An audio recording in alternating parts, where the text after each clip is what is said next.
कार्तिक मास अध्याय 17 और 18 के महात्म्य की कथा। आध्यात्मिक पथ की कहानी सुनने वाले सभी श्रोतागणों को जय श्री राधे, जय श्री कृष्णा। चैनल को लाइक से सब्सक्राइब भी करते जाइएगा। उस समय शिवजी के प्राण प्रबल थे और उन्होंने जलंधर के शुंभ, निशुंभ और महासूर कालनेमी आदि को पराजित कर दिया। यह देखकर सागर पुत्र जालंधर एक विशाल रथ पर चढ़कर, जिस पर लंबी पताका लगी हुई थी, युद्ध भूमि में आया। इधर जय और शील नामक शंकर जी के गढ़ भी युद्ध में तत्पर होकर गरजने लगे। इस प्रकार दोनों सेनाओं के हाथी, घोड़े, शंख, भरी, भेरी और दोनों ओर के सिंहनाद से धरती त्रस्त हो गई।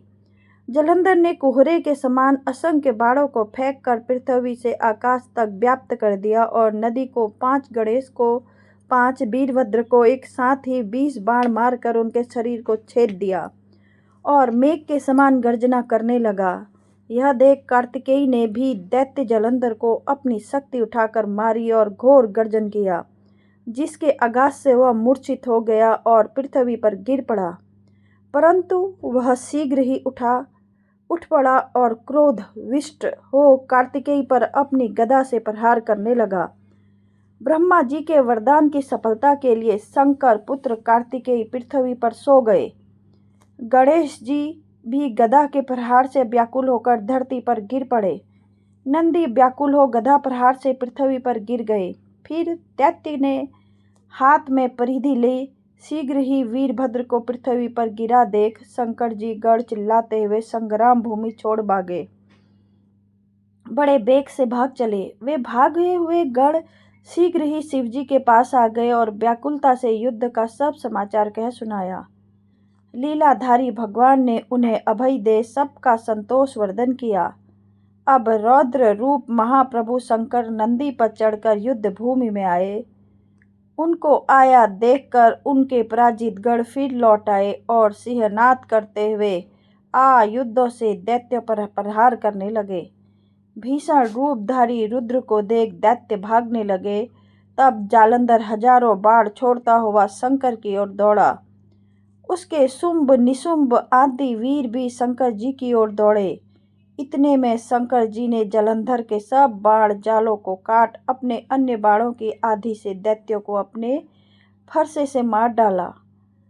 खड़गोरमा नामक दैत्य को अपने फरसे से मार डाला और बलाहक का भी सिर काट दिया। धस्मर भी मारा गया और शिवगण चिसी के प्रचंड नामक दैत्य का सिर काट डाला। किसी को शिवजी के बैल ने मारा और कई उनके बाणों द्वारा मारे गए। यह देख जालंधर अपने शुभाधिक दैत्यों को धिक्कारने और भयभीतों को धैर्य देने लगा, पर किसी प्रकार भी उसके भयग्रस्त दैत्य युद्ध को न आते थे। जब दैत्य सेना पलायन आरंभ कर दिया, तब महाक्रुद्ध जलंधर ने शिवजी को ललकारा और 70 बाण मारकर शिवजी को दग्ध कर दिया। शिवजी उसके बाणों को काटते रहे, यहाँ तक कि उन्होंने जलंधर की ध्वजा, छत्र और धनुष को काट दिया। फिर 7 बाणों से उसके शरीर में भी तीव्र आघात पहुंचाया।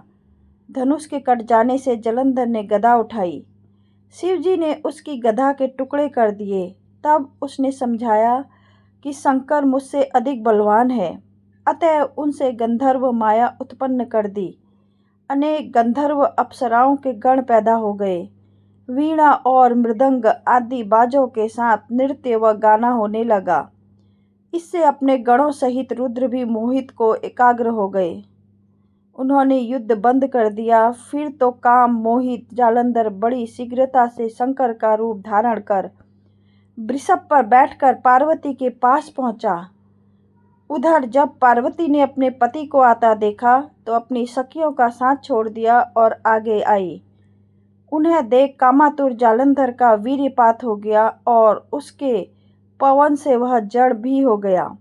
गौरी ने उसे दानव समझा। वह अंतर्धान हो उत्तर की मानस पर चली गई।